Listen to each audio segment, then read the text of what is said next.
भारत और दक्षिण अफ्रीका के बीच शानदार मुकाबला 9 अक्टूबर 2022 को रांची में होने जा रहा है और इसके लिए रांची जेएससीए स्टेडियम में तमाम तैयारियां लगभग मुकम्मल कर ली गई है। इस मुद्दे पर बात करने के लिए हमारे साथ जेएससीए स्टेडियम से अजय नाथ सहदेव जी हैं। सहदेव जी, बहुत बहुत स्वागत है आपका। धन्यवाद आपका। सबसे पहले बात करेंगे कि 9 अक्टूबर को दक्षिण अफ्रीका इंडिया के बीच जो मैच हो रहा है, ये कितना ऐतिहासिक होगा, कितना उत्साहवर्धक होगा? देखिए, ये वनडे सीरीज़ जो इंडिया साउथ अफ्रीका के बीच है उसका दूसरा ये मैच होगा। और क्रिकेट अपने आप में आप देखेंगे तो क्रिकेट को कहा जाता है कि देश के अंदर अभी वो सबसे पॉपुलर गेम है जिसमें आम दर्शकों की बहुत सहभागिता रहती है। और हमारे झारखंड में भी हर खेल के, चाहे फुटबॉल हो, हॉकी हो, कबड्डी हो, लॉन बॉल हो, और क्रिकेट बहुत ही बड़ा पॉपुलर है। और हमारे झारखंड और रांची के दर्शक यहाँ पे कोई भी अंतर्राष्ट्रीय मैच जब तक क्रिकेट का हुआ है तो उससे मैं ना केवल स्टेडियम्स में आकर उन्होंने मैच को देखा है, बल्कि प्लेयर्स के प्रति भी जो उनका इंटरेस्ट रहता है, जिस तरीके से एयरपोर्ट में या होटल के बाहर आप देखेंगे प्लेयर्स को देखने के लिए उनके स्वागत के लोग रहते हैं, तो इसमें क्रिकेट के प्रति बड़ा उत्साह लोगों में रहता है। तो इसीलिए ये बड़ा ही इम्पॉर्टेंट है, इवेंट है हमारे राज्य के लिए, क्योंकि इसमें आप जानते हैं कि इतने पूरे ना केवल हमारे देश में बल्कि पूरे विश्व में लाइव प्रसारण अंतर्राष्ट्रीय मैचेस का होता है और दर्शक पूरी दुनिया में फैले हुए रहते हैं क्रिकेट के। तो वो ना केवल आपके क्रिकेट स्टेडियम को देखते हैं बल्कि आपके राज्य के, आप देखेंगे जब भी वो ESPN या स्टार में जो कवरेज होता है तो उसमें वो आसपास के, जैसे आपके जगन्नाथपुर मंदिर हो या HEC का प्लांट हो, तो इसके बारे में भी उन लोग चर्चा करते हैं। तो आपके राज्य के बारे में चर्चा होती है, आपके राज्य में ऐसा इंफ्रास्ट्रक्चर है उसकी बातें होती हैं। तो ये पूरे राज्य के लिए एक बहुत ही बड़ा इवेंट है, ना केवल खेल के लिए बल्कि सामाजिक रूप से भी। और राज्य के आप जो कहेंगे जो हमारे राज्य के जो इमेज रहता है बाहर में कि दुनिया किस तरीके से देखती है, उस पर भी एक इम्पैक्ट उसका होता है। जी, ये तो क्रिकेट है, लोकप्रिय खेल है, खेल को लेकर लोगों की जो मानसिकता है वो तो है ही है। ऐसे में 2 वर्ष के कोरोना काल के बाद जब न्यूजीलैंड या बांग्लादेश या कोई भी, जैसे कि अभी दक्षिण अफ्रीका के खिलाड़ी जो आ रहे हैं, तो हमारे लोग यहाँ पर इनके मेहमान नवाजी में क्या कुछ करेंगे? देखिए, कोरोना काल एक बहुत ही संकट काल का समय था। कोविड-19 के समय, इस पैंडेमिक के समय हम लोगों ने काफ़ी अपनों को खोया, लोग परेशान भी रहे, और सबसे नुकसान जो हुआ वो खेल को और जो सामाजिक आयोजन थे, जो सामूहिक आयोजन इसमें लोग सामूहिक तरीके से आते थे, वो नहीं हो पा रहा था। तो अब सारा कुछ ओपन हो चुका है तो लोगों में उत्साह भी है। अभी तुरंत में जो दुर्गा पूजा में भी आपने देखा कि जो लोगों का उत्साह था, सड़कों पे लोगों को देखा गया। तो मुझे पूरा विश्वास है कि इस बार भी कोविड-19 के बाद में, इनफैक्ट पिछले बार भी मैच इंडिया न्यूजीलैंड का जो मैच हुआ था वो उसमें कुछ रेस्ट्रिक्शंस थे। अभी कोई रेस्ट्रिक्शंस नहीं है, लेकिन फिर भी हमें एक क्या कहते हैं, एक प्रोटोकॉल को फॉलो करना चाहिए, लोगों को खुद सुरक्षित रखने का प्रयास करना चाहिए। इस बार अमिताभ जी भी नहीं रहेंगे इस दौरान, उनकी कमी भी खलेगी।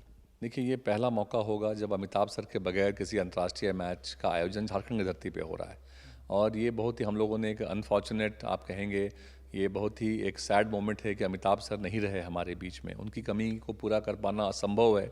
उनका व्यक्तित्व, उनकी पर्सनालिटी ऐसी थी, और उन्होंने जो अपने जीवन काल में अचीव किया as an IPS officer, as an cricket administrator, ये एक बहुत बड़ी उपलब्धि उनकी थी।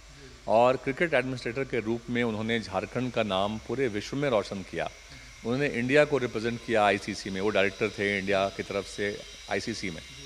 और उन्होंने JSC अध्यक्ष के रूप में भी इस स्टेडियम के रूप में एक राज्य को जो तोहफा दिया है, ये बहुत बड़ी बात है कि यहाँ पे जब अंतर्राष्ट्रीय मैचेस होते हैं, पूरे देश दुनिया से लोग आते हैं और सब यहाँ की फैसिलिटीज़ को अप्रिशिएट करते हैं कि ये दुनिया के बेहतरीन स्टेडियम्स में से एक है। तो ये एक बड़ी बात है कि यहाँ की सारे फैसिलिटीज़ को और इतना मेंटेन भी रखा गया है। तो अमिताभ सर की टीम, जो प्रेजेंट अभी टीम है, जो अध्यक्ष हैं, सचिव हैं, अब पूरी मैनेजिंग कमेटी है और JSC के सभी सदस्य, सभी लोगों की भूमिका है कि इस मैच को सफल आयोजन किया जाए और आगे भी JSC के जो गौरवशाली जो परंपरा रही है, जो इतिहास रहा है, उसको लोग आगे भी बरकरार रखें। साथियों जी, एक बात ये भी है, अलग सवाल मेरा ये है कि एक बड़ा आयोजन झारखंड की सरजमीन रांची में होने जा रहा है, जो कि इस मैच के माध्यम से आप भी एक खिलाड़ी रह चुके हैं। झारखंड में खेल नीति को कैसे देखते हैं आप? देखिए, माननीय मुख्यमंत्री हेमंत सोरेन जी जिस तरीके से खिलाड़ियों को प्रोत्साहन दे रहे हैं, जिस तरीके से वो खेल को, सभी स्पोर्ट्स को वो लेके चल रहे हैं। क्योंकि देखिए क्रिकेट एक सेल्फ सफिशिएंट स्पोर्ट है, क्योंकि क्रिकेट की जो बॉडी है, बीसीसीआई हो या जो स्टेट के एसोसिएशन होते हैं, वो सेल्फ सफिशिएंट होते हैं। उन्हें किसी सरकारी ग्रांट की ज़रूरत नहीं पड़ती है। लेकिन जो अदर खेल हैं, उस खेल में चाहे वो हॉकी हो या फुटबॉल हो या कोई भी एथलेटिक्स की आप बात करें, तो हर खेल में जो खिलाड़ी होते हैं उनको भी जो सरकारी नौकरी में जो प्राथमिकता मिलनी चाहिए। क्योंकि मैंने देखा है क्रिकेट में जब लोग एक लेवल पहुंच जाते हैं तो उनके लिए काफ़ी दरवाजे खुल जाते हैं, लेकिन बाकी खेल में ये नहीं हो पाता है। तो ये ज़रूरी है कि राज्य के जो हमारे मुख्यमंत्री हैं वो उस पर विशेष ध्यान दे रहे हैं। वो युवा हैं और खिलाड़ियों की भावना को समझते हैं, खिलाड़ियों की भावना को भी समझते हैं।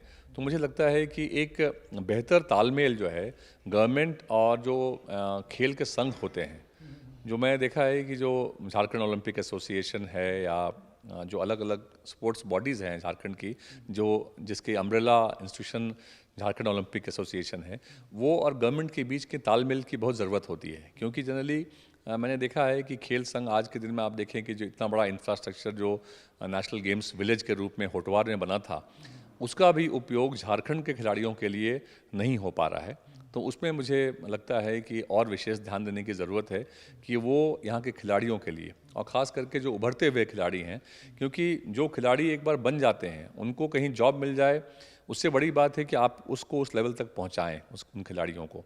तो टैलेंट हंट होना चाहिए और टैलेंट को आगे इनकरेज करना चाहिए, उनको वहाँ पे बोर्डिंग फैसिलिटी देकर रखने की। इसके लिए और अभी काम करने की ज़रूरत है। और मुझे पूरा विश्वास है, इस बात का विश्वास है कि माननीय मुख्यमंत्री हेमंत सोरेन जी जो हैं यहाँ पे जिस तरीके से अभी बाकी भी वो सारे राज्य के जो इश्यूज़ हैं उसको आगे लेके जा रहे हैं, काम कर रहे हैं, काफ़ी निर्णायक इनफैक्ट वो होके काम कर रहे हैं अभी, और लोगों में बड़ा उत्साह भी है।